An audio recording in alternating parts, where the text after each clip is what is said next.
What's up, guys? Raymond from Team Rec here, coming at you with the deck that I managed to get second place at this past weekend at Locals. And as you can see, that deck is Exosisters. Matchups, we actually went X1. We actually lost the first round to like a water fish stun type deck. Just didn't draw the out to be able to beat the normal summon Floodgate. A little unfortunate, but it is what it is. Round 2, we played up against Drytron, and that was a 2-0 there. Round 3 was a 2-0 against Trickstar, and then in round 4 we played against Sprite, and we won 2-1. We ended up winning in time by getting life points. It's a little bit unfortunate how the time rules work, but it is what it is, and we had to take advantage of it. So without further ado, the deck is Exosisters. Now, I do kind of think that this deck has its place in the meta if you're locals or the tournament you're going to, if you expect to face against a lot of tier limits. There are a few players on my locals that are on it, but I didn't play against any of them. But this deck definitely has a better matchup against the graveyard decks, since that's how your effects tend to trigger. But it's definitely not like a top tier deck. It's more of a rogue deck, I would almost say. So let's get into it. We have our 3 Martha. This is the best card in the deck. You want to see this in every opening hand. This just lets you actually play the game. This card being released in the last set definitely boosted this this deck a little bit. We have 3 Ellis. You need to play 3 of this because Martha needs to summon this one specifically off of her effect. So you have to have 3 of this to go along with your 3 Marthas. Then in my opinion, the best one that's not Martha is Stella, just because this one literally says you can just summon another one from your hand, which is very good. Because without getting 2 bodies on board, you can't really play the game in this deck. Then we have the 2 Sophia, 1 Irene. These 2 just kind of name each other, and they're not the best ones to draw. Sophia does also contradict with Prosperity a little bit, but you don't really want to see these cards. You just want to summon them off of the trap. So that's it for the Exosister names. Pretty standard, I think. Don't want to go too much on those. You do want to see 2 in your hand, but you don't want to see more than 2 in your hand. Onto the hand traps. One of the reasons this deck is playable is because this card's pretty crazy in the right matchups. And this card actually won me my Drytron matchup completely. I just opened this both games, and he pretty much passed his turns. So 3 D shifters. Card's very nice.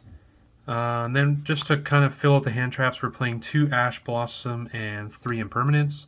I don't think hand traps are the best right now, but you definitely need something to help support. And Ash is one of the only ones that works under shifter, so that's why I played that. And then obviously Imperm works as well, and Imperm's pretty decent still, I think.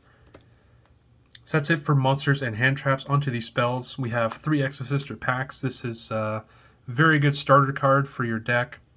This can also search, or it searches any Exosister monster. If you have the other name in your graveyard, you can actually summon it instead. And it can also search your Exosister spells and traps. So you'll often find yourself using this to search the trap that you need. Played 1 Armament. I only resolved this card 1 time, and that's when I hard drew it. I never found myself actually searching this card. Maybe I just don't really know what I'm doing with it, but I don't think this card's very strong. This was my first weekend playing the deck.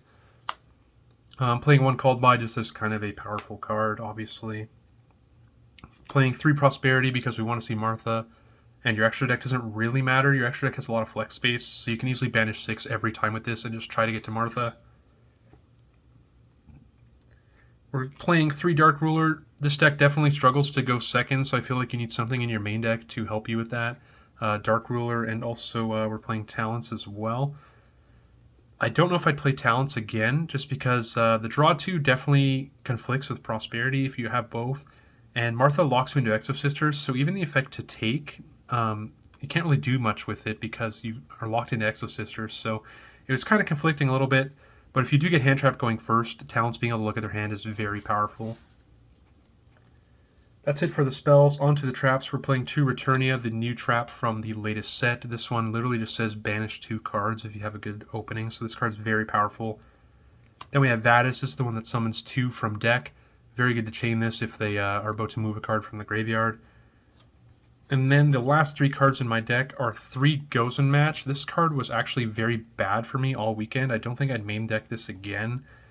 Just because in the matchups it's good against, you're kind of already doing decent anyway, and the matchups is bad against you. That's, I mean, it's just a brick, right? So this would definitely be moving to the side deck in favor of maybe either more board breakers or a couple more hand traps. Main deck count is 41, so maybe I'd cut 3 of these and then just add in 2 more powerful cards. So that's it for the main deck. Onto the extra deck. We're playing 3 Michaelis, this is definitely your best one. This is the quick effect banish the turn it's summoned. You can also detach to search an Exosister spell or trap. This is more often than not the one you're summoning on their turn to get some interruptions going. We have 2 Caspatel. This one searches a monster. Pretty decent overall. And then we have the 2 Magnifica. This is kind of your boss monster. 2 never came up, but you definitely have space to play it, so I didn't see a reason not to. I'd rather have it and not need it than not have it at all. But this is a very powerful card. It often lets you go for a game as well. Then we have the Jabrine and the Asilphiel. We have Dweller in one of these, and then the other one basically just lets you go for a game, really. We are playing an Exceed deck, so we are playing Zeus. It came up once where you could just kind of make one of these guys attack into something and then just kind of Zeus their board. It does help a little bit, but it doesn't come up too often because you're often locked into Exosisters because of Martha. We are playing Cowboy as well, just in case we need to win in time. Time rules are pretty stupid right now, so every deck needs to have a way to win in time. A lot of the Exosisters cards, you have to pay 800 to actually use them, like packs and all the traps. But then a lot of them also read you can gain 800 by activating their effects if you have the appropriate name on your field, which is how I won in time in the final round. And then I have Ultimate Slayer targets. So I'm playing Garura and Natis. I decided to play 2 fusion targets just because I had the space, and because they're not always both good. Like this one's obviously better if you need to pop more than one card, and then this one's good if you just need to maybe cycle a card. Decided to play Omega. I decided on Omega because Omega actually has an effect where you can move cards out of the graveyard, so that can come up to help trigger your Martha's effect as well. So I figured that was better. And then for my Link target, since I don't have the Trouble Sunny plus whatever the brick guy's named, I decided to just play a Nightmare Phoenix as my Link monster. Obviously you don't plus if you send this to the graveyard, but I figured I'd want to have a Link monster in my extra deck that could actually come up in a real game. Like Phoenix is definitely not a bad card to out some back row. So I figured that would be the reason behind it. It never came up, but that's kind of the reasoning. Onto the sideboard, we have 3 Ultimate Slayer. Actually didn't side this card in at all. It was not needed to be sided in my first 3 rounds. And then in the final round, I knew we were going into time, so I didn't bother siding this in and was just more focused on trying to gain the life. But I thought it'd be good, but never had to see it. 3 evenly matched. I've been playing this card in all my sideboards lately. I just think it's really powerful for going second and just breaking boards, because a lot of the boards aren't ending on a ton of negates right now, and even if they are, this is a good way to bait one of them. I always liked this card. Just to help with going second, I'm playing the Harpies, just for all the back row stuff. Obviously, it's a good card. Playing the Red Reboot as well. Even if you're facing decks that don't really play a lot of back row, chances are if they're going first, they're going to side in some kind of trap card, whether it's a Floodgate, whether it's one of the viruses. So Red Reboot's just kind of your clutch card to hopefully draw. Then to round off going second cards, I was just playing 1 Mystic Mine. Honestly, this was just my 15th side deck card. I didn't really know what else to play, so I just kind of threw it in because I thought it was funny, and everyone at Locals hates this card. Never sided it in. It was just kind of there because I didn't know what else to play. I wasn't too concerned about my sideboard, honestly. And then we have a couple going first cards. We have a double pointer, double D barrier, and then double trap trick, just to kind of help find these cards. So pointer is obviously pretty good. It lets you look at their hand and get rid of a card for the turn. And then D barrier is very good in the matchups that it's actually good against. Can often just skip a tier element players. Well, it doesn't completely skip it, but if they're not fusion summoning, then chances are you're not in too much trouble. So it definitely slows them down a lot. And this is obviously still good if you have anyone that's like playing Sword Soul randomly still, or Despia.